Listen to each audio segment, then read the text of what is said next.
فاتحہ.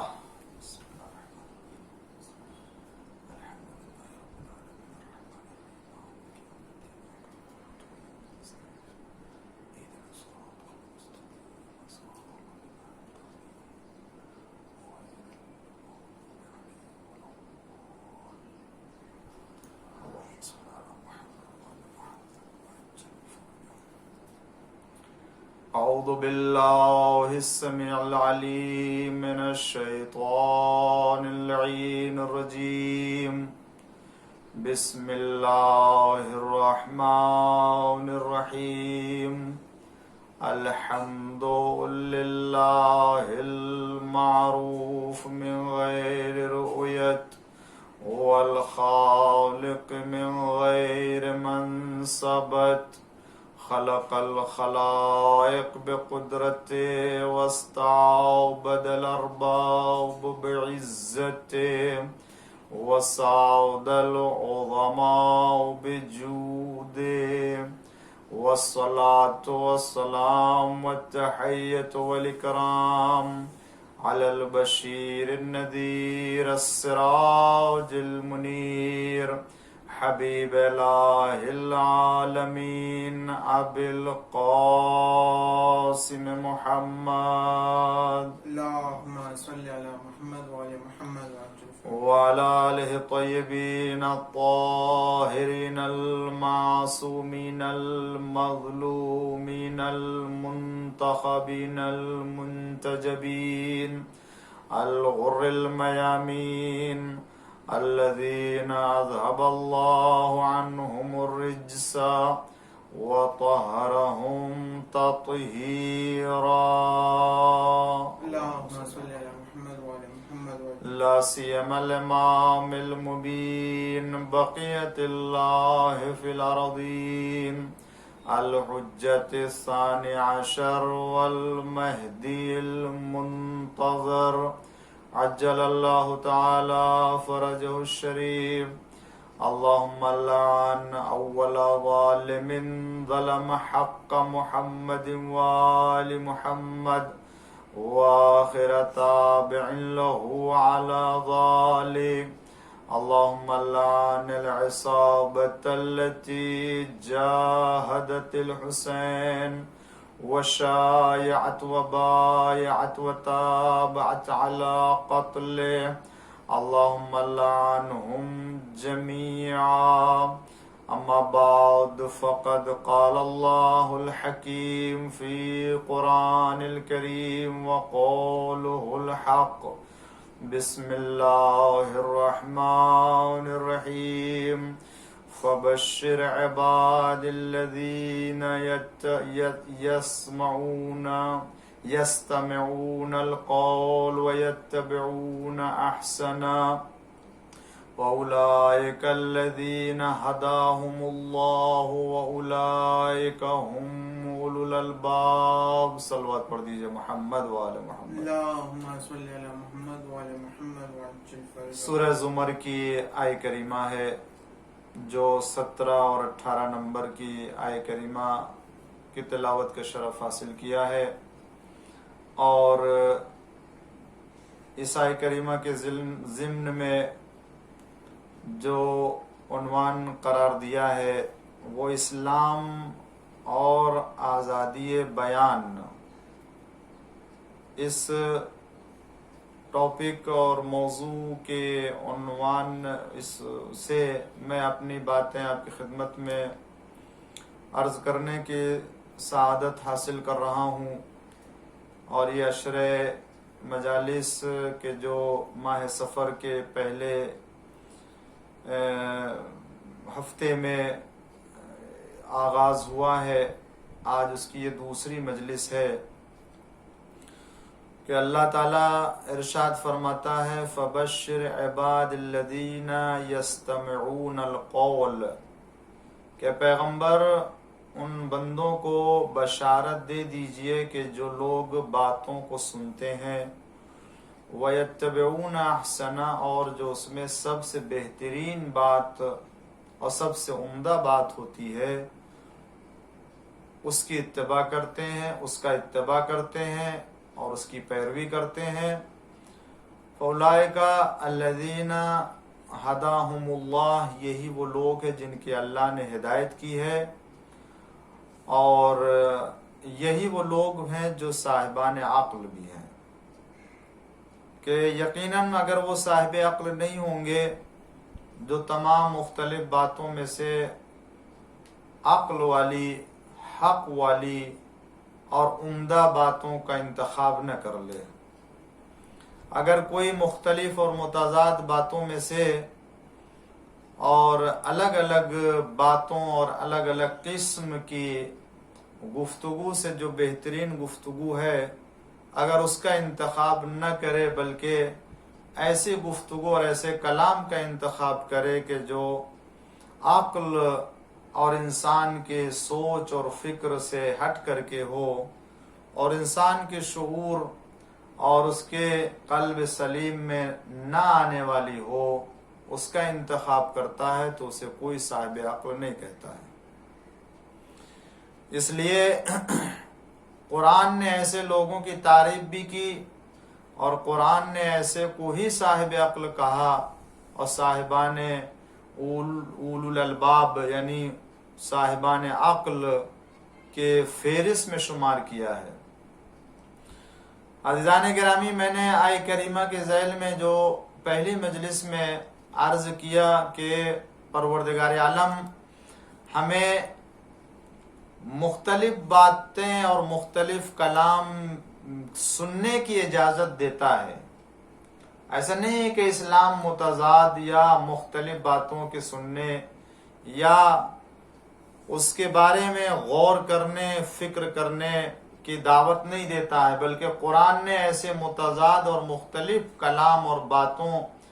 میں سے اچھی باتوں کا انتخاب کرنے لینے کا حکم، جب اچھی باتوں کا انتخاب کر لینے کا حکم ہے تو اس کا مطلب ہے کہ پہلے متضاد اور مختلف باتیں ہوں گی درمیان میں، تبھی تو ان کا انتخاب ہوگا۔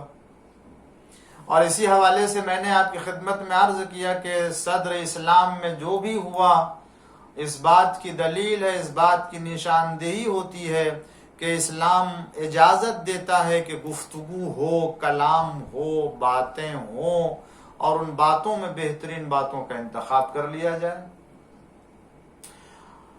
اگر آپ اس حوالے سے دیکھیں تو خود پروردگار عالم کی وحدانیت کے سلسلے میں،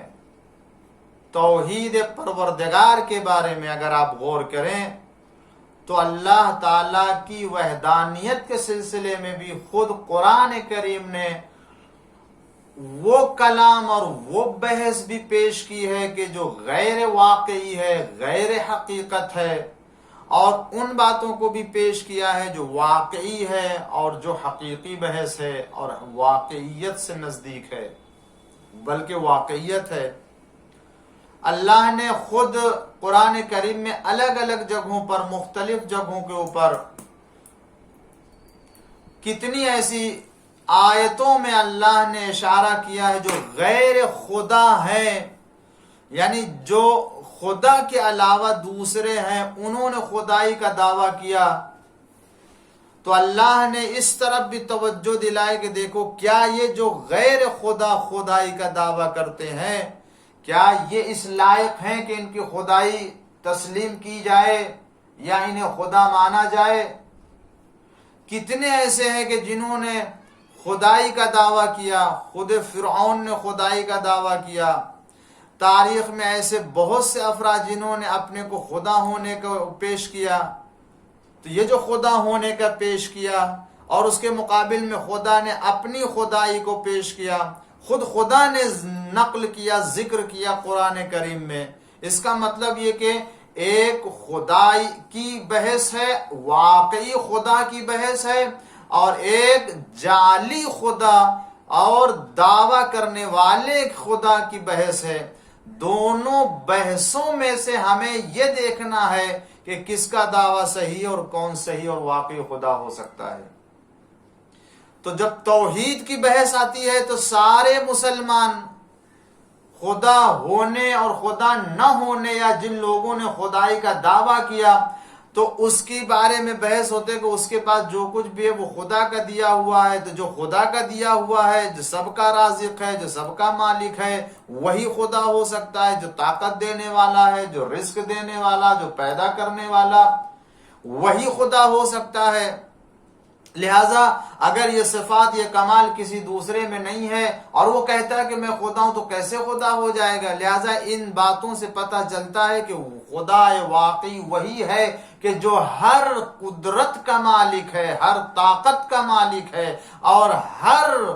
قوت کا سر چشمہ بھی ہے۔ رزق ہے تو اس کی طرف سے، اولاد ہے تو اس کی طرف سے، قوت ہے تو اس کی طرف سے، قدرت ہے تو اس کی طرف سے، حیات ہے تو اس کی طرف سے، ممات ہے تو اس کی طرف سے، کتابوں کا نازل کیا جانا اس کی طرف سے، انبیاء کا بھیجا جانا اس کی طرف سے، حساب و کتاب لینے والا وہی خدا ہے۔ تو جب کوئی اس کے علاوہ نہیں اور ان صفتوں اور ان کمالات کا نہیں رکھنے والا، تو پھر کیسے وہ خدا ہو سکتا؟ آخر بحث ہوتی ہے یا نہیں ہوتی؟ تو جب توحید کی بحث آتی ہے تو غیر خدا اور غیر واقعی خدا کو رد کر کے خدا واقعی کا کلمہ پڑھا جاتا ہے اور خدا حقیقی کے وجود کو ثابت کیا جاتا ہے۔ تو یہاں تو آزادی ہے بحث گفتگو کی۔ ہم کو تمام خداؤں میں سے، یا جو بھی صدر اسلام میں بت پرستی پائی جا رہی تھی اور بت کی پوجا کر رہے تھے، بت پرستش کر رہے تھے، طرح طرح کے خدا بنائے ہوئے تھے، ان کو خود قرآن کریم نے پیش کیا ہے کہ کیا یہ خدا کہے جانے کے لائق ہیں؟ جناب ابراہیم علیہ السلام کا واقعہ دیکھیں کہ جناب ابراہیم علیہ السلام نے جب خدا واحد کا پیغام دیا اور کہا کہ ایک خدا کی عبادت کرو، وہی پرستش کے لائق ہے، دوسرا کوئی جو وہ پرستش کے لائق نہیں ہے۔ جس ماحول میں ہر طرح کی جو ہے وہ خدائی پائی جا رہی تھی، جس کو بھی دیکھتے تھے، جس چیز کو دیکھتے تھے خدا بنا لیتے تھے، خدا مان لیتے تھے، ایسے ماحول میں جناب ابراہیم علیہ السلام نے خدا کی توحید کی بحث کو پیش کیا، جہاں کوئی بھی ماننے والا نہیں ہے، اکیلے جناب ابراہیم علیہ السلام ہے۔ مگر آیا بحث توحید کو کہ کون خدا پرستش کے لائق ہے، اور وہاں آپ نے کس طریقے سے بحث کی ہے، اور جب پوچھا کہ کیا یہ خدا ہو سکتا ہے چاند کے سلسلے میں، سورج کے سلسلے میں، ستاروں کے سلسلے میں، نہیں یہ میرا خدا نہیں ہے، اس لیے کہ جو ڈوب جائے، جو غروب ہو جائے، وہ کیسے میرا خدا ہو سکتا ہے؟ یہ کتنی عمدہ بحث توحید کی پیش کی ہے وجود پروردگار کی، کہ دیکھو جب سورج کو دیکھا ہاں یہ میرا خدا ہے، یا چاند کو دیکھا کہا ہاں یہ میرا خدا، لیکن جب وہ ڈوب گیا، غروب ہو گیا، کہا نہیں یہ میرا خدا نہیں ہو سکتا ہے۔ یہ کیا ہے؟ یعنی یہ بتانا تھا معاشرے کو، دنیا والوں کو، کہ جو سورج نکلتا ہے اور غروب ہوتا ہے، جو چاند نکلتا ہے اور غروب ہوتا ہے، اس کا ایک نظام ہے، چلانے والا اس کا کوئی، اس کا مطلب کہ جب اس کو کوئی چلا رہا ہے تو جو اس نظام کو چلانے والا ہے سورج سے بڑا ہوا، وہ آفتاب مہتاب سے بڑا ہوا، وہ تمام چیزوں سے بڑا، اس لیے کہ وہ طاقت ان چیزوں کو چلا رہی ہے۔ اس کا مطلب یہ کہ یہ خدا نہیں ہو سکتا، وہ خدا ہے کہ جو ان تمام نظام کو چلا رہا ہے۔ یہ بحث توحید پیش کی نا جناب ابراہیم علیہ السلام۔ پوچھو ان خداؤں سے، اگر یہ بول سکتے ہیں تو کس نے توڑا ہے؟ ان کے بڑے سے پوچھو اگر یہ بول سکتے۔ جناب ابراہیم علیہ السلام نے یہ فکر دی بحث توحید میں، گفتگو توحید میں، یعنی ایسے جناب ابراہیم علیہ السلام نے ان کو دعوت فکر دی توحید کے سلسلے میں اور وجود پروردگار کے سلسلے میں۔ اکیلے تنہا جناب ابراہیم علیہ السلام موحد ہیں، اور پورا سماج، پورا معاشرہ بت پرستی کے اوپر تلا ہوا ہے اور بت کو پوجا کر رہا ہے۔ تو جناب ابراہیم علیہ السلام نے ان کو دعوت فکر دی، کون خدا ہو سکتا ہے؟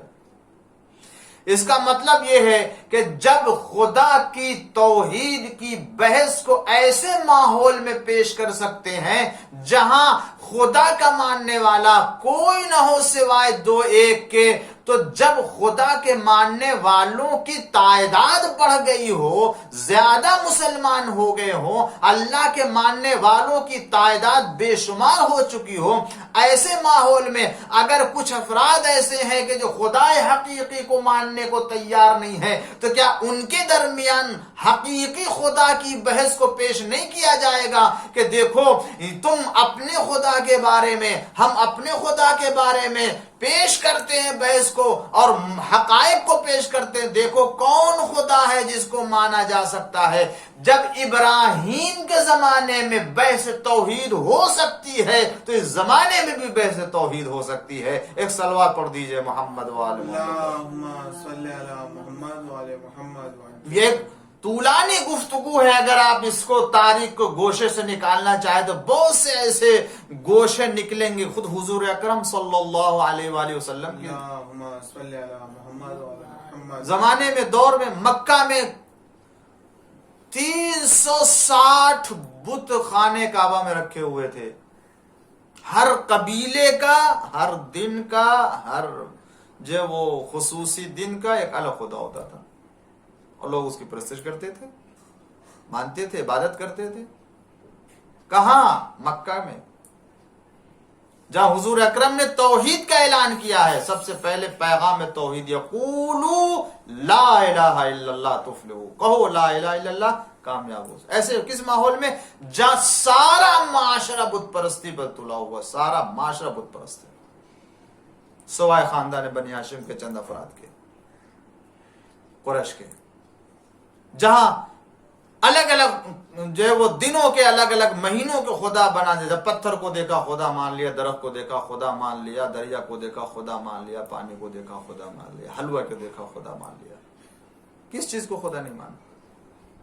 ہر ایک کو خدا مان رہا۔ مگر ایسے ماحول میں حضور اکرم نے کلمہ توحید سنایا اور پیغام توحید دیا کہ دیکھو لا الہ، کوئی خدا نہیں ہے سوا ایک خدا کے،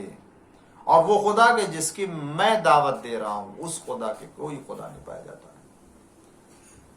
تو بحث شروع ہو گئی کہ نیا دین ہے جو ہمارے آبا و اجداد سے ہٹ کے دین لایا گیا ہے، یہ میرے آبا و اجداد کے تقلیدی دین نہیں ہے، یہ وہ دین ہے کہ جو محمد صلی اللہ علیہ وآلہ وسلم لے کر کے آئے ہیں، اور یہ ہمارے دین کے خلاف ہے۔ لہذا لالچ دی گئی، دھمکی دی گئی، سب کچھ جو ہے وہ ہر طرح سے ان کو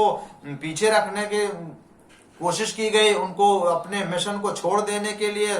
کوشش کی گئی، مگر حضور اکرم کلمہ توحید اور پیغام توحید کو سناتے رہے۔ کس ماحول میں؟ ایسے ماحول میں جہاں کوئی نہیں ہے، چند افراد ہے، آہستہ آہستہ مسلمان ہونے لگے، کلمہ پڑھنے لگے۔ ہاں یہ بات تو صحیح ہے، یہ پتھر کو جو بولتے نہیں ہیں، یہ جو نقصان و نفع کے مالک نہیں ہے، یہ کیسے خدا ہو سکتے ہیں؟ خدا وہ تو ہر قدرت کا مالک ہو، ہر طاقت کا مالک ہو، ہر خیر کا مالک ہو، انسان کے توفیق عطا کرتا ہو خیر کے لیے، انسان جو ہے کو پیدا کرنے والا ہے، انسان کو مارنے والا ہے، انسان کو زندگی دینے والا ہے، انسان کو روزی دینے والا ہے، اولاد دینے والا ہے، سب کچھ وہ خدا ہو سکتا ہے۔ تو یہ درخت اور یہ پتھر، گفتگو ہوئی یا نہیں ہوئی ہے حضور اکرم کے زمانے میں؟ مگر جب گفتگو ہوئی ہے تو علمی گفتگو ہوئی ہے۔ میں جو بحث کر رہا ہوں عزیزان گرامی آپ کی خدمت میں، یہ زور یا زبردستی والی نہیں ہے۔ میرا یہ کہنا ہے کہ اسلام میں آزادی بیان کا مطلب کیا؟ انسان مسلمان رہتے ہوئے اپنے عقائد کے سلسلے میں بحث اور گفتگو کرنے کا جواز رکھتا ہے یا نہیں رکھتا ہے؟ میں مسلمان ہوں، خود اپنے بارے میں، اپنے عقائد کے سلسلے میں تحقیق کروں، جستجو کروں، میرا عقیدہ درست ہے یا نہیں، یا اور دیگر مسلمان ہیں ان لوگوں کا عقیدہ درست ہے۔ اسی طریقے سے ان مسلمانوں کو بھی حق پہنچتا ہے کہ وہ اپنے عقائد کے سلسلے میں تحقیق کرے، جستجو کرے، اور اس کے بعد دیکھے کہ وہ جس عقائد کے اوپر ہیں کیا وہی عقائد ان کے لیے حق ہے، یا یہ کہ اور دیگر مسلمان جو ہے وہ حق کے اوپر ہیں۔ اس لیے کہ الگ الگ فرقوں میں یا الگ الگ مسالک میں رہ کے تو خدا کی عبادت نہیں ہو سکتی. حضور اکرم نے ایک مذہب، ایک اسلام کی تعلیم دی ہے خدا واحد کو پرستش کرنے کے لیے. الگ الگ مسالک میں یا الگ الگ مکاتب فکر میں بٹ کر کے پیغمبر نے جو وہ خدا کی عبادت کی تعلیم نہیں دی ہے. تو آج بھی یہ گفتگو ہو سکتی ہے، تو حضور اکرم کے زمانے میں تھی. اسی طریقے سے آپ دیکھیں نبوت کے سلسلے میں بھی گفتگو ہے. آیا آج مسلمان اس زمانے میں جب حضور اکرم صلی اللہ علیہ وآلہ وسلم نے اپنی نبوت کا اعلان کیا تھا تو اس وقت بھی کیا نبوت پیغمبر اسلام کے ساتھ بحث نہیں ہوئی ہے، گفتگو نہیں ہوئی ہے، دلائل نہیں مانگے گئے، براہین نہیں طلب کیے گئے، معجزے نہیں مانگے گئے، کرامتیں نہیں دیکھی گئیں. کتنے معجزے ہوئے، سورج کو پلٹانے کا معجزہ، چاند کے 2 ٹکڑے کیے جانے کا معجزہ، درخت کے ہرے بھرے ہونے کا معجزہ، کنکریوں کا کلمہ پڑھنے کا معجزہ. حضور اکرم جس سوکھے درخت کے نیچے بیٹھ جائے اس درخت کے اندر پتیوں کے نکل آنے کا معجزہ، خشک اور سوکھے کنویں میں پانی آ جانے کا معجزہ، زندہ کرنے کا معجزہ، جانوروں کا فصیح زبان میں کلام کرنے کا معجزہ، حیوانات اور حشرات الارض کا پیغمبر اسلام کی نبوت کا اقرار کرنا، کلمہ پڑھنا. یہ کتنے معجزے ہیں اور کرامتیں جو حضور اکرم نے اپنی نبوت کے ثابت کرنے کے لیے پیش کیا، اور لوگوں نے طلب کیا، بحث کی ہے آپ کے نبوت کے سلسلے میں. حضور نے بحث کا جواب دیا اور دلیلیں پیش کی اپنی نبوت کے لیے. ہاں میں اللہ کا نبی ہوں، میرے پاس یہ دلیل ہے، میرے پاس یہ معجزہ ہے جس کو میں لے کر کے آیا ہوں. تو زمانے پیغمبر میں نبوت کے عقیدے کے سلسلے میں بھی بحث ہوئی اور گفتگو ہوئی. اس کا مطلب یہ کہ بحث توحید بھی ہو سکتی ہے اسلام کے دائرے میں رہتے ہوئے، اور اسلام کے دائرے میں رہتے ہوئے بحث نبوت بھی ہو سکتی ہے. نبوت کے لیے بھی دلائل مانگے جا سکتے ہیں، نبوت کے لیے بھی کرامتیں اور اس کے معجزے مانگے جا سکتے ہیں. تو جب نبوت کے لیے، رسالت کے لیے معجزے طلب کیے جا سکتے ہیں، دلیلیں مانگی جا سکتی ہیں، بحث ہو سکتی ہے کہ جو نبوت کا جھوٹا دعویٰ کرتا ہے اس کے بعد کرامت اور معجزہ نہیں ہے، وہ نبی نہیں ہو سکتا ہے. جو ایک صحیح اور حقیقی نبی کے ہونے کی نشانی ہے، وہ اگر نشانی نہیں پائی جاتی ہے تو وہ نبی نہیں ہے. کتنے یہودی تھے جنہوں نے اپنی کتاب میں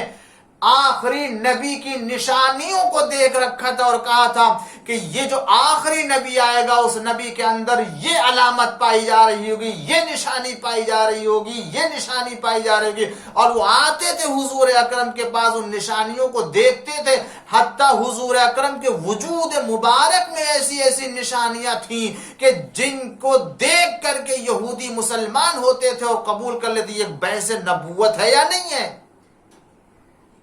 اس کا مطلب یہ کہ یہ وہ حقیقتیں ہیں کہ جن کے بارے میں انسان کو بحث کرنے اور گفتگو کرنے کی اجازت دی جاتی ہے، آزادی ہے اسے کہ اس سلسلے میں وہ دلیل طلب کرے، برہان مانگے، استدلال کے ساتھ اس عقیدے کو قبول کرے. اگر استدلال نہیں ہے، دلیل نہیں ہے تو نہ خدا کو مانا جا سکتا ہے، دلیل نہیں ہے تو نہ نبوت کو مانا جا سکتا ہے. اگر دلیل ہے تو توحید بھی قبول کی جائے گی، رسالت بھی قبول کی جائے گی. اس کا مطلب یہ ہے کہ دلیل کی بنیاد پر بحث توحید اور بحث امامت کی جا سکتی ہے. کس کی بنیاد پر؟ دلیل کی بنیاد پر، منطق کی بنیاد پر، ایک لاجک ہو اس کی بنیاد پر، اختلاف کی بنیاد پر نہیں، تعصب کی بنیاد پر نہیں، اندھی تقلید کی بنیاد پر نہیں. ہم اپنے آبا و اجداد کے مذہب پہ چل رہے ہیں لہذا ہم بھی جو ہے مسلمان ہیں، اس بنیاد پر نہیں. ہم جس مسلک پر ہیں وہی مسلک حق ہے، بس آنکھ بند کر کے اس کو مانتے چلے آ رہے تھے، آج بھی ہم اسے مانیں گے. اب چونکہ ہمارا عزیز اور قلب سے زیادہ نزدیک اور دل سے زیادہ محبوب، دل میں زیادہ محبوب مسلک ہے، لہذا ہم اس کو چھوڑ نہیں سکتے. یہ مسئلہ یہ نہیں ہے. مسئلہ دلیل سے گفتگو کرنے کا ہے. مسئلہ استدلال کے ساتھ مطالب کو پیش کرنا ہے. تو دیکھا عزیزان گرامی کہ بحث توحید کی بھی ہو سکتی ہے اور ہوئی ہے، بحث نبوت کی بھی ہو سکتی ہے اور ہوئی ہے، اور آج بھی ہو رہی ہے اور ہوتی رہے گی، جب تک کہ ساری دنیا ایک خدا کی ماننے والی نہیں ہو جائے گی. اس وقت یہ بحث ہوتی رہے گی اور یہ متضاد فکر چلتی رہے گی. اس میں جو صحیح فکر ہے اس کو قبول کیا جائے گا. اب جب توحید کی بحث ہو سکتی ہے، نبوت کی بحث ہو سکتی ہے، تو آج تو نبوت نہیں ہے. آج کوئی نبی نہیں آ رہا ہے. آخری نبی آئے اور سن 10 ہجریہ کہہ لیجئے، سفر کے 28 تاریخ کو سن 11 ہجری میں حضور اکرم کی وفات ہو گئی، وہ دنیا سے چلے گئے. اب جبریل کا نازل ہونا بھی نہیں ہے، وحی کا نزول بھی ختم ہو چکا ہے، اور اب کوئی نبی نہیں آنے والا، شریعت نہیں آنے والی ہے، قرآن نہیں آنے والا، کتاب نہیں آنے والی، کچھ نہیں ہے. یہ شریعت، یہ اسلام قیامت تک تو رسول اللہ نے اسے چھوڑ تو نہیں دیا بغیر کسی وارث کے. اب یہی بحث ہوگی ایک مرتبہ سب سے پہلے مرحلے میں کہ وفات پیغمبر کے بعد کسی ایسے ذمہ دار کا ہونا ضروری ہے یا نہیں کہ جو رسول کے لائے ہوئے دستور اور رسول کے لائے ہوئے اسلام کی حفاظت کرے اور اس کے احکام کو بیان کرے، اور ضرورت پر اگر کوئی اس کی تشریح طلب کرے تو اس تشریح کو بھی وہ انجام دے اور بیان کرے. یہ ایک بحث ہوگی. اور جب یہ بحث ہوگی تو پھر یہ بحث ہوگی کہ کون ہو سکتا ہے رسول کے بعد کہ جو اس وظیفے کو انجام دے سکے، اس ذمہ داری کو انجام دے سکے. آیا اس کے لیے امت میں سے کسی ایک کا بھی ہونا کافی ہوگا، یا یہ کہ وہی ہو سکتا ہے جو نبی کے جیسا ہو مگر نبی نہ ہو؟ نبی معصوم ہے، اسے بھی معصوم ہونا چاہیے. نبی عالم لدنی کا حامل ہوتا ہے، اسے بھی عالم لدنی کا حامل ہونا چاہیے. اور نبی ہر خطا سے محفوظ ہوتا ہے، اس کو بھی وہی ہونا چاہیے. اس کا رابطہ خدا بند عالم سے ہو، اس کو بھی وہی ہونا چاہیے. تو ظاہر سی بات ہے یہ کام نبی ہی کا تو انجام دینے کے لیے آ رہا ہے، سوائے یہ کہ وحی کے دریافت کرنے اور نبوت کے منصب کے اوپر فائز ہونے. تو اب نبوت تو نہیں ہے، وحی کو دریافت نہیں کرنا ہے بشکل نبوت، لیکن اس شریعت کی حفاظت کی ذمہ داری، قرآن کے علوم کے اوپر عبور تو ہونا چاہیے ایسے کسی ایک کا. تو یہ بحث تو ہوگی آج، اور اس بحث کے لیے اگر کوئی پابندی لگاتا ہے تو پھر اسے اس کے پہلے توحید پر پابندی لگانی چاہیے، پھر نبوت کی پر بحث کی پابندی لگانی چاہیے. اس لیے کہ دروازہ ہدایت کا بند تو نہیں ہوا ہے. جب ہدایت کا دروازہ بند نہیں ہوا ہے تو جس طریقے سے توحید کی بحث پر جو ہے وہ گفتگو ہو سکتی ہے اور اس پر پہرا نہیں لگایا جا سکتا، نبوت پر بحث ہو سکتی ہے اور پہرا نہیں لگایا جاتا، تو پیغمبر کے بعد بحث امامت کے سلسلے میں بھی گفتگو ہو سکتی ہے، کوئی پابندی نہیں لگا جاتا. اگر اختلاف کی بنیاد پر، اگر متضاد فکر کی بنیاد پر، اگر لوگوں کے درمیان اختلاف ہو جانے کے احتمال کی بنیاد پر امامت کے سلسلے میں گفتگو نہیں ہو سکتی ہے، تو پھر اختلاف ہی کی بنیاد پر، اختلاف ہی کے احتمال پر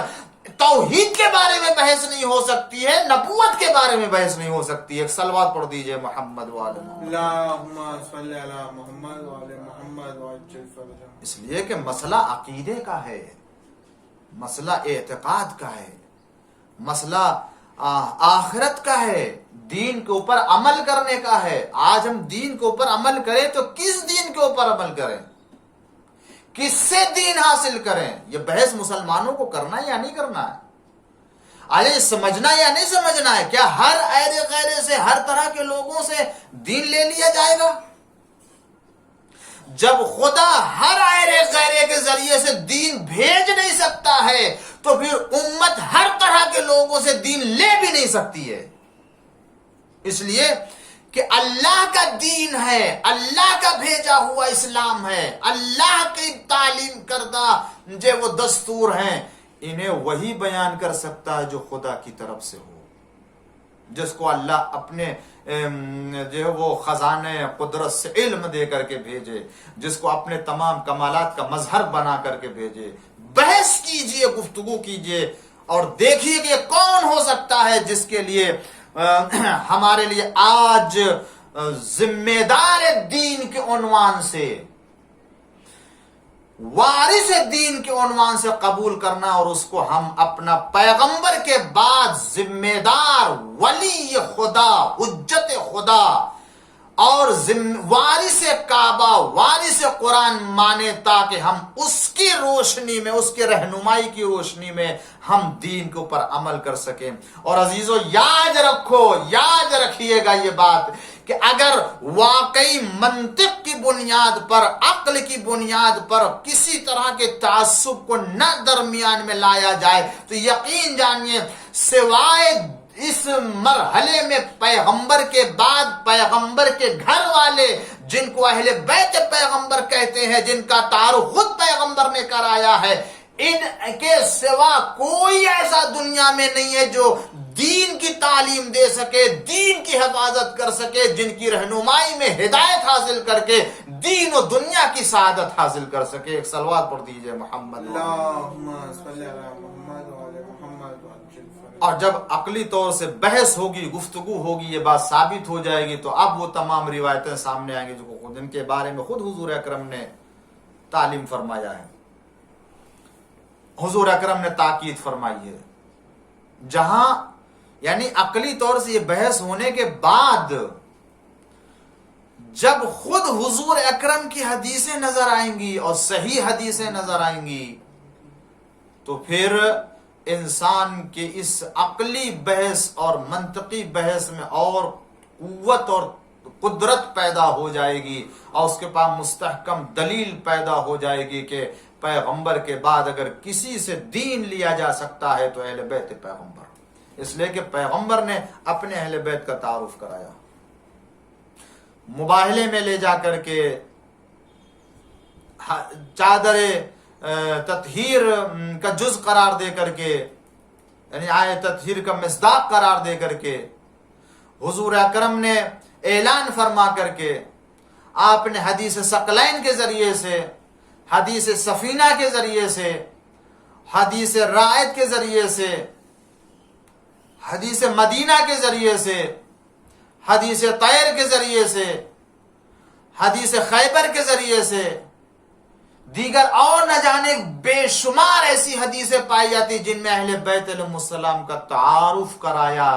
اور یہ تعارف اس انداز سے کہ مسلمانوں کے ذہن میں اگر کوئی اعتراض ہو، کسی طرح کا کوئی ابہام پایا جاتا ہے کہ میرے بعد دین کے ذمہ دار کوئی اور ہو سکتا ہے، تو یاد رکھو میں تمہارے درمیان دو گراں قدر چیزیں چھوڑے جا رہا ہوں، ایک اہل بیت قرآن کتاب خدا، اور دوسرے میرے عطرت میرے اہل بیت، ان دونوں کے دامن سے متمسک رہنا، یہ تمہیں حوض کوثر تک لے جانے والے ہیں۔ آج مسلمانوں کی اسی بنیاد پر بحث کر سکتا ہو، اسے کرنے کا حق ہے۔ اگر کوئی بحث امامت اور بحث خلافت کو پیش کرتا ہے تو یہ اسی طریقے سے جیسے بحث توحید کو پیش کرتا ہے، بحث نبوت کو پیش کرتا ہے۔ آج ضرورت ہے، اس لیے کہ پیغمبر نے فرمایا ہے کہ من مات ولم یعرف امام زمانہ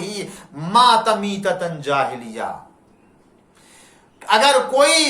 اپنے زمانے کے امام کی معرفت کے بغیر دنیا سے چلا جائے تو وہ جاہلیت کی موت مرتا ہے، یہودیت کی موت مرتا ہے۔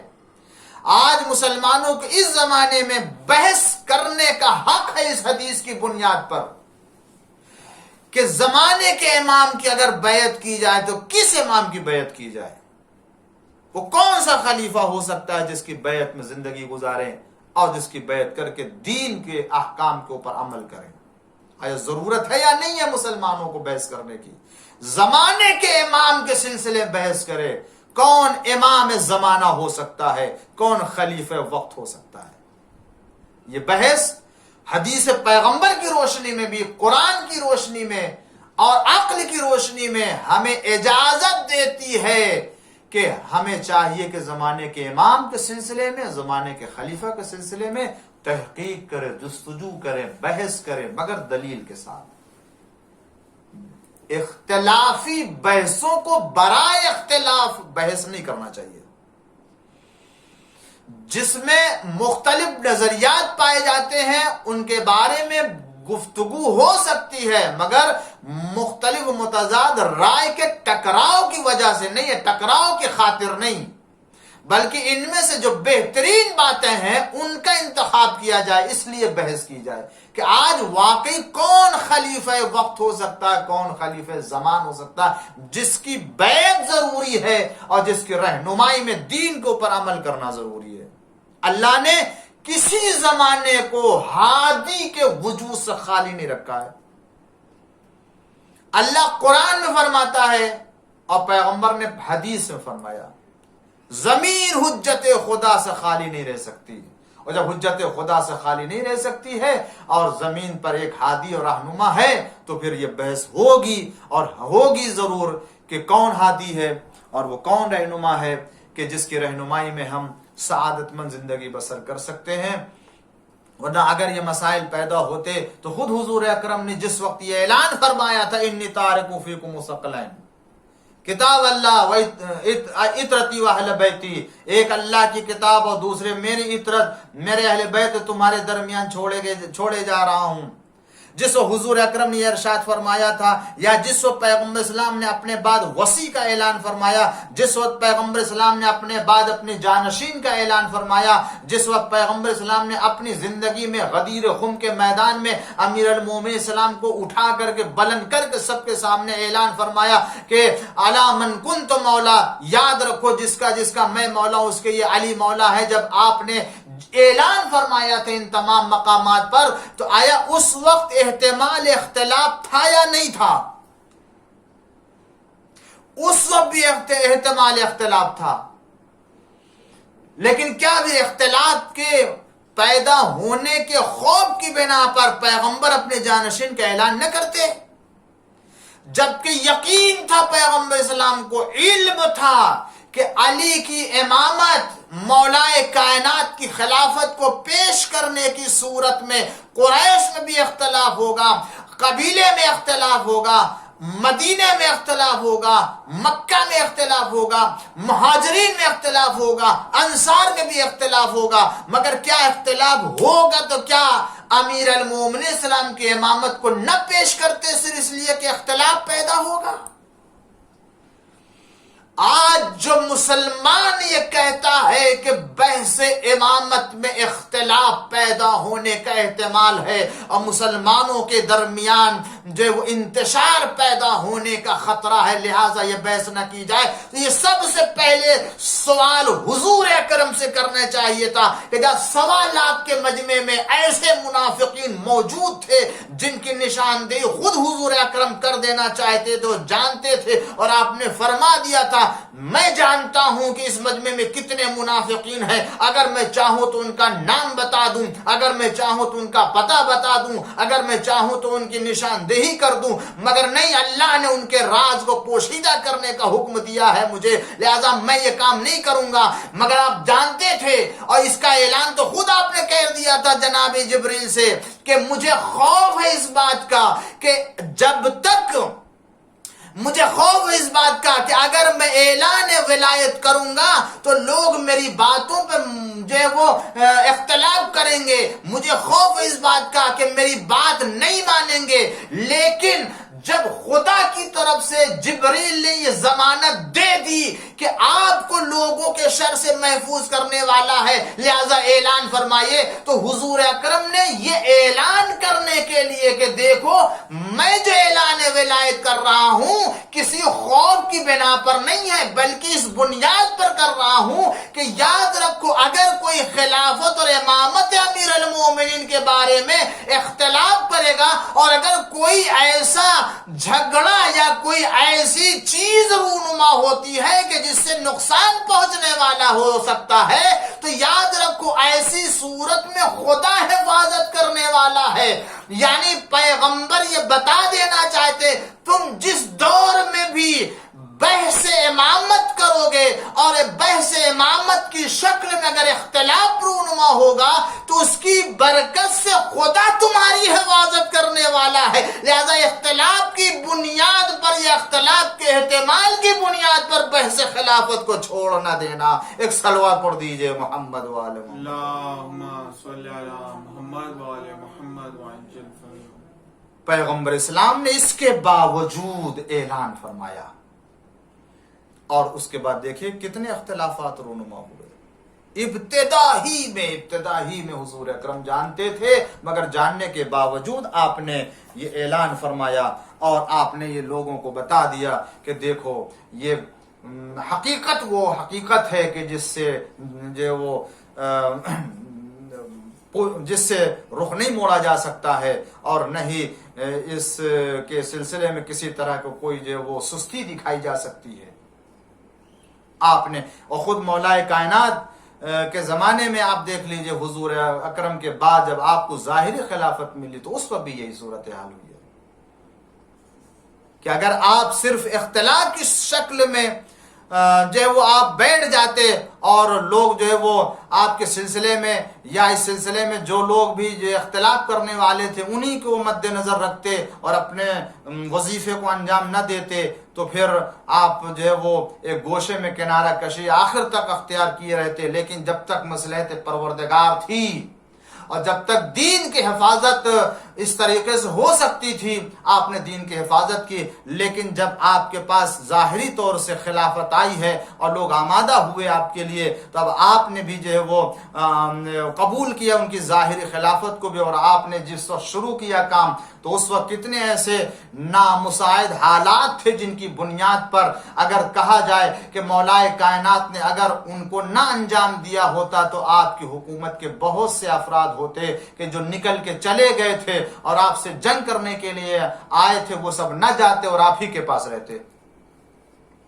آیا مولا کائنات چاہتے تو یہ کام کر سکتے تھے یا نہیں کر سکتے تھے؟ ابتدائی حکومت میں جو لوگ آپ کی حکومت سے ناراض تھا آپ جو ہے وہ ان کو وہ عہدہ دے دیتے، وہ منصب دے دیتے جس کی بنیاد پر جو ہے وہ اس سے خوش رہتے اور مولا کی مخالفت نہ کرتے۔ یا یہ کہ جو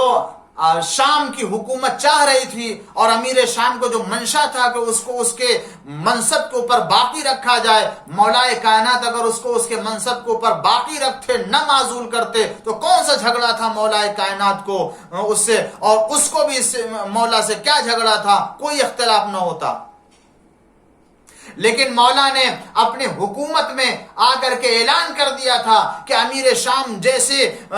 خائن اور ظالم کو برسر اقتدار رکھنے کی تو بہت بڑی بات ہے، بہت دور کی بات ہے، میں اپنے دور حکومت میں اپنے اس جو ہے وہ حکومت کے مرکز میں مدینے میں بھی بیت المال کا ایک درہم بھی اگر کسی کے یہاں ناحق طور سے چلا گیا ہے اور اس نے اگر اپنی شادی میں مہر کے طور سے قرار دے دیا ہے تو میں اسے بھی لوٹا کے بیت المال میں لاؤں گا۔ اگر یہ اعلان نہ فرماتے اور یہ اقدام نہ کرتے تو کیا کوئی آپ کو مخالف ہو سکتا تھا؟ کتنے ایسے تھے جو آئے اور آنے کے بعد کہنے لگے کہ مولا اب جو ہوا جانے دیجئے اور اب سے آپ جس طرح سے چاہتے ہیں، لیکن مولا نے کہا نہیں۔ یا اپنے کتنے ماننے والے اور آپ کے جو جانثار ساتھی تھے، باوفا ساتھی تھے، انہوں نے آ کر کے آپ کو مشورہ دیا، مولا تھوڑی سی نرمی کے ساتھ آپ جو ہے وہ یہ کام، جب حکومت مضبوط ہو جائے تو یہ اس طرح کی باتیں جب ہوئیں تو مولا نے کہا تم چاہتے ہو کہ میں اپنی حکومت کی بنیاد ظلم کے اوپر رکھوں؟ مولا اس وقت بھی اپنی حکومت کے بنیاد کو ظلم اور ناانصافی کے اوپر نہیں رکھنا چاہتے تھے، اور اس سے جو اختلاف ہونے والا تھا اور ہو چکا تھا اور جانتے تھے یہ اختلاف ہو رہا ہے تو ہو جائے، مگر اس کی وجہ سے ہم اپنے حق کے راستے کو نہیں چھوڑ سکتا ہوں۔ تو گفتگو یہ ہے عزیزان گرامی کہ اگر اختلاف کا احتمال ہو تو کیا کسی عظیم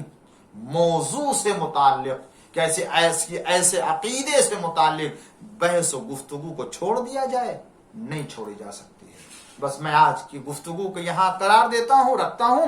اور اسی پر روک کر کے اپنے گفتگو کو پھر اس کے بعد میں تاریخ سے اور ایسے شواہد، ایسے واقعات اور ایسے وہ تمام جو ہے وہ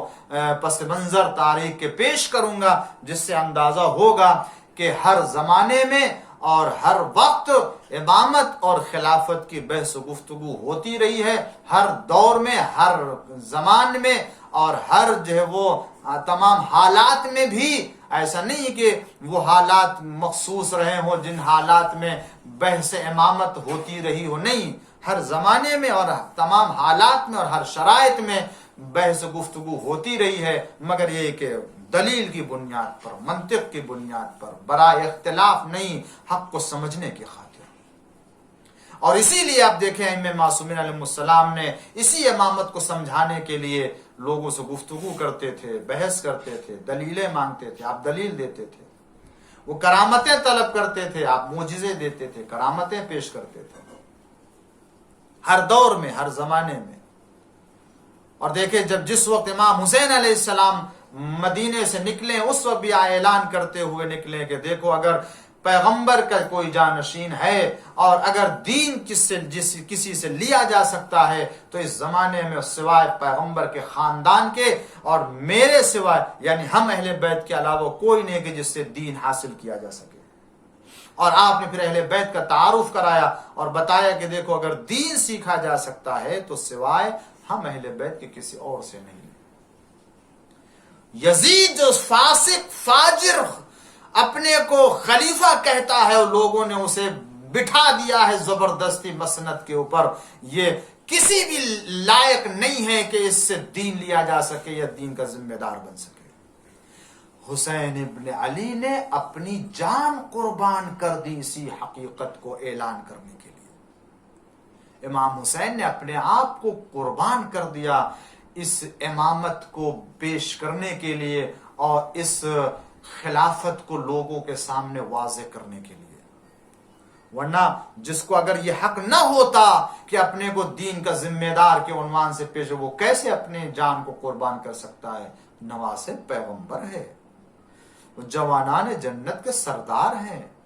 وہ علی کے لال ہیں، وہ فاطمہ کے لال ہیں۔ وہ کیسے ہو سکتا ہے کوئی ان تمام مرحلوں کو نظر انداز کرتے ہوئے کربلا میں جا کے اپنی جان قربان کر دے؟ عزادارو، آپ جانتے ہیں یہ خود کربلا کی جنگ، یہ خود دو متضاد فکروں کی جنگ ہے اور دو متضاد اور مختلف فکر کی جنگ ہے۔ ایک طرف یزیدی فکر پائی جاتی ہے اور ایک طرف حسینی فکر پائی جاتی ہے، اور اسی فکر کے ٹکراؤ کا نام ہے کربلا۔ اور جو حسینی فکر تھی وہ فکر خدا کی طرف لے جا رہی تھی اور یہ فکر حق کی طرف دعوت دے رہی تھی، یہ فکر اہل بیت کے راستے کی طرف دعوت دے رہی تھی، یہ حسینی فکر خدا کی طرف رہنمائی کر رہی تھی، اور یہ جو یزیدی فکر تھی یہ شیطان کی طرف رہنمائی کر رہی تھی، یہ ظلم کی طرف رہنمائی کر رہی تھی، یہ خدا کے حکم کی مخالفت کرنے کی طرف رہنمائی کر رہی تھی۔ حسین نے فرمایا میں اللہ کا نمائندہ ہوں، میں حجت خدا ہوں، لہذا میں اپنی جان قربان کر دوں گا مگر خدا کے دین کو بچاؤں گا، خدا کے دین کو قربان نہیں ہونے دوں گا۔ اور یہی ہوا ارباب عزا، حسین اپنے 72 ساتھیوں کے ساتھ کربلا میں شہید کر دیے گئے، اور حسین آواز دے رہے دیکھو میں نے خدا کے دین کے لیے قربانی دی ہے، میرے ساتھیوں نے خدا کے دین کے لیے قربانی دی، تو یہ دین ہمیشہ پائندہ رہے گا، یہ دین ہمیشہ زندہ رہے گا۔ میرا خون دین میں پایا جاتا ہے،